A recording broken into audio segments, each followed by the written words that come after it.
about drug education is it needs to start early, because we need to be thinking not about just the knowledge about drugs, but we need to be thinking about the skills and attitudes children need to be able to make those choices for themselves in the future. Research has shown that if drugs education can delay the time when children may experiment with drugs, then they're less likely to go on and seriously misuse drugs later in life. This programme takes a look at 2 West Yorkshire schools, both award winners for their approach to drugs education. We'll see how Saltaire Primary and Riddleston St Mary's C of E Primary are working to deliver these critical life skills to their pupils. Drugs education is very much a part of personal and social education.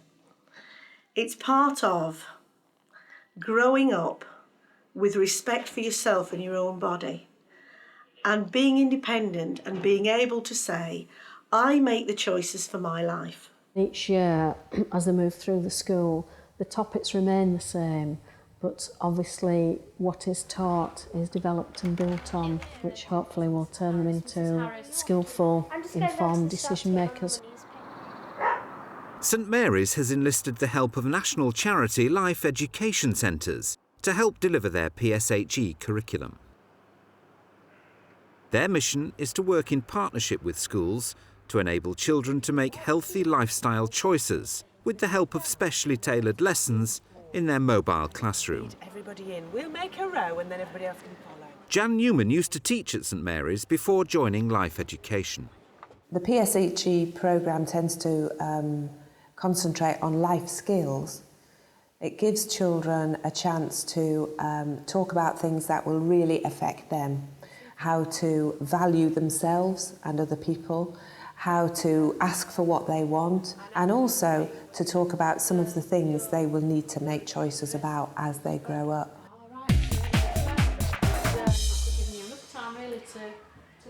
We'll take a look at how both schools are attempting to build the necessary knowledge and skills over the course of the primary education of the child. The groundwork begins as soon as the children start school, with an introduction to what makes their bodies special and worth looking after. Whoa.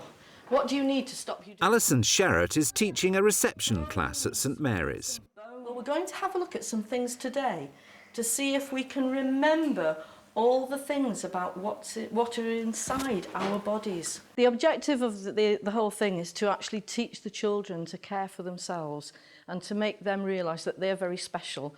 What do you think those are? Skeleton's body. A skeleton's body. See if you can fit it onto the shadow. Where would it go on the shadow? Wow, that's brilliant. Can anybody remember what those parts of your body are called? A cage. It is a cage. Well done, Connor. Can you say rib cage? Rib cage. The hope is that we help them to understand that their body is so very special that they won't misuse it by using drugs when they're older. Brilliant. What's inside our bodies? A brain. What else? Your tummy. And what's inside here that's helping you to live? Your Heart. Brilliant. Can anybody tell me what your brain does? The brain said to the heart to do the message. Brilliant. The brain says to your heart, I'm going to make you work. Yeah. Can you breathe in? Wow, you grew because all the air's gone inside your body and all that air has gone inside your lungs and into your blood and going round your body and making you very healthy and giving you lots of energy. We do a lot in this school to promote the idea in the children that each person is a very special and very different person. Can you see those funny little marks at the end of your fingertips? Yeah. You're the only person who has those shapes on your fingers because you're so special that those fingertips are just special to you. Nobody in the world has fingertips just like yours. Have a really good look at them. Olivia, well remembered. We're going to talk about how to keep our bodies happy, healthy and safe. Okay, have you brought your body with you today? Yeah. Give it a bit of a hug. Give it a hug. Because our bodies are really special. We look at the fact that whatever we put into our body, if it can digest, it will go into our blood and it will reach our brains. And that's why people tell us to eat healthy food, because our brain and our body work best with healthy food, water and oxygen. Jan is making use of Harold the giraffe to find out what the Year 4s know about nicotine and alcohol. Yeah. Well, shall I ask? Okay. Harold said he's going to a party this weekend. He's really excited. Giraffes don't get invited to many parties. But his friends have said that for a bit of a laugh, they're going to take some beer and cigarettes to the party. And Harold's heard that these things are not very good. It's widely known that it isn't appropriate to try and scare children into not taking drugs. It doesn't work. Ultimately, they will make the choice for themselves because it's their body, they will make the choice. So we need to equip them with the skills they need to make those choices. Has anybody heard anything that might help Harold make his mind up about what to do for the party? Yeah. Go to the party but not touch the beer or the cigarettes. Right, OK, that would be a good idea, wouldn't it, Harold? Thank you. Cigarettes can kill you. Have you heard that? Yeah. What's the drug inside cigarettes called? Has anybody heard? Yes, that's right, yeah. And a drug is anything that changes how a person's brain works. A lot of the work we do in PSHE is not academic based. We're not asking children to write anything down. We're asking children to think for themselves, to question some of the values and things they might have heard, and actually then come up with their own opinions on things. OK, Harold said that he's decided he's going to go to the party because he loves dancing so much, but he's not going to drink any beer or smoke any cigarettes because he says he's going to be different from his friends. Is it OK to make our own minds up and our own decisions sometimes, do you think? And do you think that's what makes us special? Yeah? We let them have time to speak and give their opinion. We do try to make children feel really great about having a go and speaking. And we also avoid saying to children, do you know anything? Because sometimes children might say, no, I don't know it. But they might have an idea that they'd like to give you, but they're not sure if it's right. Why is that? Have you heard anything about those things? We would say, has anybody heard anything? That's right. Or could anybody give us any ideas about? And so they feel like they can have a go without actually being wrong. Okay, so Jan is introducing the Year 6s to some of the facts about drugs. And body works. Shauna mentioned alcohol. And alcohol is in some drinks. What drinks is alcohol in? Anybody heard? Is it beer and yeah. A good way of introducing a talk about legal and illegal drugs would be in a discussion group so that children can give their ideas and thoughts. And it would be suitable to ask them what drugs they'd heard of, rather than introduce any drugs to children that they might not have heard about, and therefore it isn't appropriate really to talk about them. Although it is recommended practice that we talk about nicotine and alcohol and medicines, you need to go with what the children know. The main aim should be to find out if children have got any misconceptions. So why are those drugs legal if we think they're not safe? Why does... If you don't take too many of what the legal drugs, then they can't do you as much harm as if you take like just a little bit of the illegal drugs. Right, yeah. But when these drugs first came into the country a long time ago, people didn't know they were harmful, and so they weren't made illegal.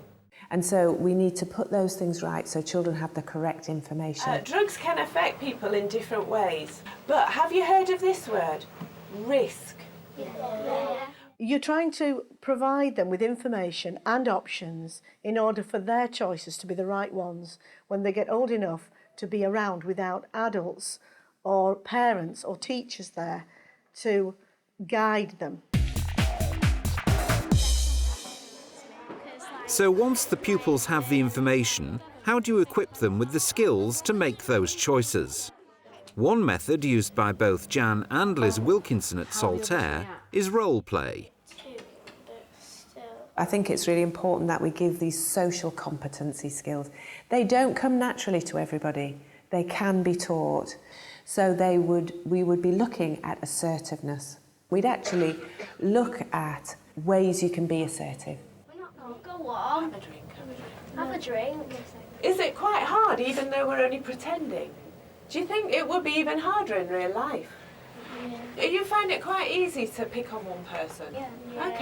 Okay, brilliant. Okay, what we're going to do this time, can you do exactly the same, but this time Ashley's going to come in and help you? At first, I think it's a good idea to actually give children a script.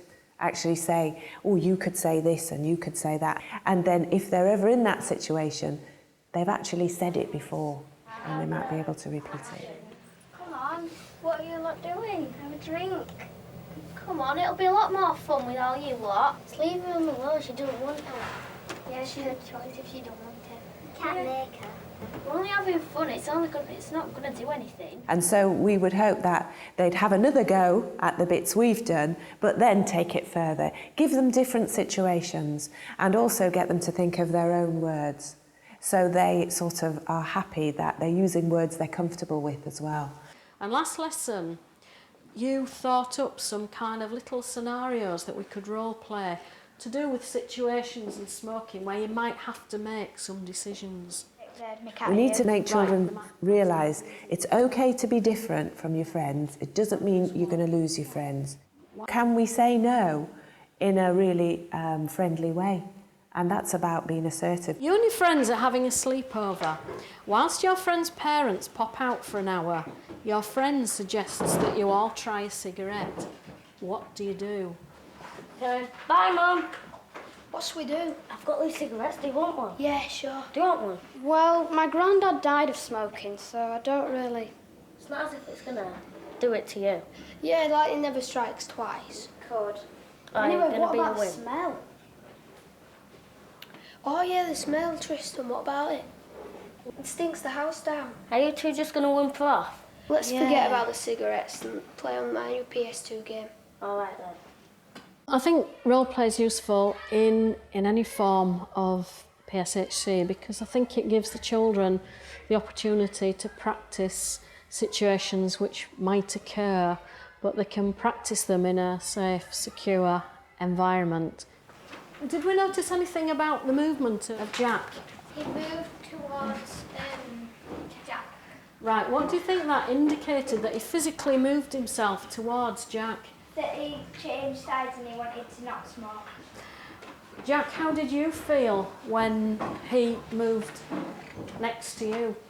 I felt stronger. Did anyone notice anything about the way he stood? He stood with like a confident attitude that he wasn't going to do it and he was really confident of that. You noticed that he stood in a kind of very firm, positive way. In other words, he kind of literally stood his ground, didn't he? Why do we think it is important to role play some situations, Lauren? So you get a chance what it's going to be like in the real world if it's like that, people persuading you to smoke.